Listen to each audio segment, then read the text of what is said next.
kenapa matahari seolah lebih dekat di setiap hari Jumat.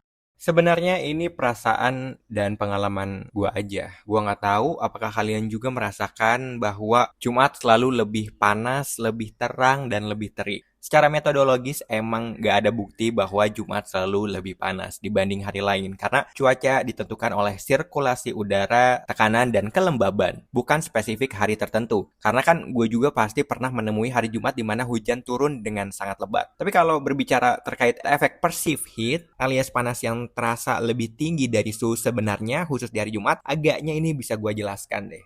Beberapa alasannya antara lain aktivitas meningkat di hari Jumat ya, kayak banyak orang keluar buat sholat Jumat di mana itu lagi terik-teriknya, terus ya mungkin yang nggak sholat Jumat juga makan siang di luar, atau ada juga yang nyiapin weekend yang secara otomatis kena matahari lebih lama gitu. Nah, jam siang tentu lebih panjang di daerah tropis ya. Puncak suhu harian sekitar pukul 12 hingga pukul 2 siang, dan pas banget itu jam orang-orang pada ya jalan dari masjid, makan siang, atau nyiapin weekend seperti yang kita bahas tadi. Terus at least dari dua faktor itu ada efek psikologisnya teman-teman, karena tiap Jumat lo rutin keluar di jam-jam terpanas, otak jadi mengasosiasikan secara bias bahwa Jumat sama dengan panas. Sama kayak orang yang trauma terhadap hal-hal tertentu. Tapi ini versi yang lebih simpel, yaitu terhadap suhu aja. Bisa jadi juga hari Jumat itu hari terakhir kerja bagi mayoritas orang, jadi energinya tuh padat dan bergejolak gitu nggak sih?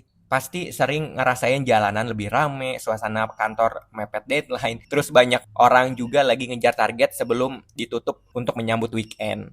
Gabungan stres, terus mobilitas tinggi, gedebak-gedebuk, kerasa kerusuk, itu bisa jadi bikin tubuh juga ngerasa panas dalam tanda kutip. Dalam psikologi lingkungan, ini dikenal sebagai urban heat amplification. Tapi perlu dicatat, ini bukan karena suhu yang naik secara alamiah, tapi karena aktivitas sosial mempertebal persepsi panas pada diri kita sendiri. Nah, kalau dari sisi spiritualnya, Jumat disebut Sayyidul Ayyam, atau penghulu segala hari atau rajanya hari. Banyak ulama klasik bilang bahwa bumi dan langit seakan bergembira di hari Jumat karena diciptakannya Adam hari Jumat. Jadinya kiamat kelak itu juga di hari Jumat. Nah, kalau dilihat dari sudut pandang ini, hari Jumat sebagai rajanya hari, ya namanya juga raja, bisa jadi lebih kuat, lebih panas, lebih terik, cahaya lebih terang, dan ya pokoknya panasnya beda gitu. Ya paling gitu doang yang gue bisa jelasin. Ini mah cocok lagi doang ya. Wallahu a'lam bishawab.